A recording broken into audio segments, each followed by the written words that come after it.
పాల గ్లాసుతో వచ్చి రిషిని మురిపిస్తున్న వసుధర. అవునండి, రాబోయే కథలు అయితే చాలా ఇంట్రెస్టింగ్ అయితే ఉంటుంది. మీకు కనుక ఈ వీడియో నచ్చితే వీడియోకి ఒక లైక్ చేయండి, సబ్స్క్రైబ్ చేసుకోవడం అస్సలు మర్చిపోకండి. వీడియో స్కిప్ చేయకుండా చూడండి, చాలా బాగుంటుంది అనమాట. వసుధర అయితే ఇంకా రోజు స్కూల్లో కొంతమంది పిల్లల్ని అయితే స్కూల్ నుంచి వచ్చాక ట్యూషన్ అయితే పెడుతుంది. ఆ ట్యూషన్ పెట్టడం చూసి రిషికి అయితే వసుధరకి ఇంకా దగ్గరైపోతాడు. ఈ పొగరు ఒకప్పుడు నేను స్టూడెంట్స్కి మంచి భవిష్యత్తు ఇవ్వాలని నేను చెప్పిన మాటని నిలబెట్టుకుంటానే ఉంది. ఈ పొగరికి నేనంటే అంత ప్రేమ అంటే మాటల్లో చెప్పలేంది. తను మాత్రం ఇప్పుడు నేను రిషిగా ఒప్పుకోకపోతే ఇక్కడి నుంచి వెళ్ళిపోదు. నాకు అర్థమైపోయింది. సరోజాకి ఎదురు తిరుగుతుంది కదా ఈ పొగరు. అసలు ఈ పొగరికి నేను ఎలా చెప్పాలి, ఏం చెప్పాలి, తనని ఇక్కడి నుంచి ఎలా పంపించాలి అని చెప్పేసి ఆలోచిస్తూ ఉంటాడు. సరేలే, ప్రస్తుతానికి తను నన్ను రిషి సరిగా గుర్తుపట్టలేదు కాబట్టి నో ప్రాబ్లం. కానీ తను ఎప్పుడైతే నన్ను రిషి సరిగా గుర్తుపడుతుందో అప్పుడే నిజంగా నేను షాక్ ఇంకా నేనేం చేయాలి, రంగ ఏమైపోయాడని నన్ను రాధమ్మ అడుగుతూ ఉంటుంది. అలాగే సరోజ కూడా నా బావ ఏమైపోయాడని అడుగుతూ ఉంటుంది. వీళ్ళిద్దరికి నేను ఏం సమాధానం చెప్పాలి అసలు అర్థం కావట్లేదు, అయోమయంగా ఉంది అంతా అని చెప్పి రిషి అనుకుంటుంటాడు.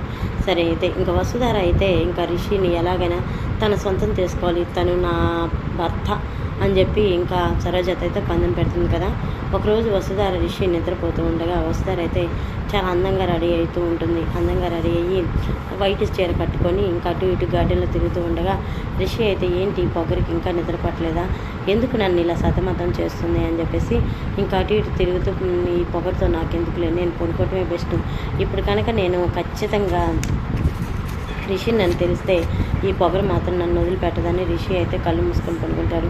ఇంకా సరోజ వెళ్ళిపోయినాక రాధమ్మ నిద్రపోయినాక వసుధర అయితే రిషికి పాలు తీసుకొని ఆ పాల గ్లాస్తో రిషి రూమ్కి అయితే వెళ్తుంది. ఇంకా రిషి రూమ్కి వెళ్ళి వయ్యారాలు పోతూ ఉంటుంది. రిషి వస్తాన్ని చూసి ఏంటి పొగరు వయ్యారాలు పోతుంది, అసలు ఎందుకు వచ్చింది ఇక్కడికంటే హాయ్ రిషి సార్ అని చెప్పి పొగరు వసుధర అంటూ ఉంటుంది. ఏంటి ఎక్కడికి వచ్చావు అంటూ ఉంటాడు. నాకు తెలుసు సార్ మీరు నా రిషి సార్ అని, తీసుకోండి పాలు అని చెప్పి వసుధర అయితే పాలు ఇస్తుంది.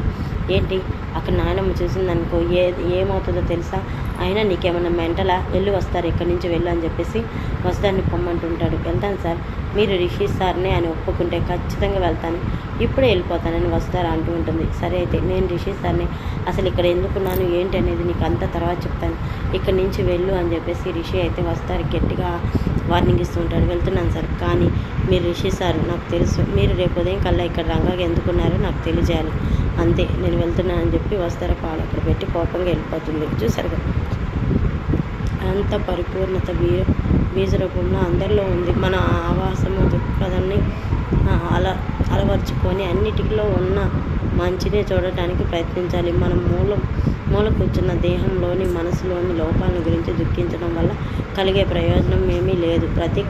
ప్రతికూల పరిస్థితులు అనుభవించడానికి చేసే విరోచిత ప్రయత్నమే ఆత్మోన్నత కలుగజేస్తుంది. స్వామి వివేకానంద మాటలు.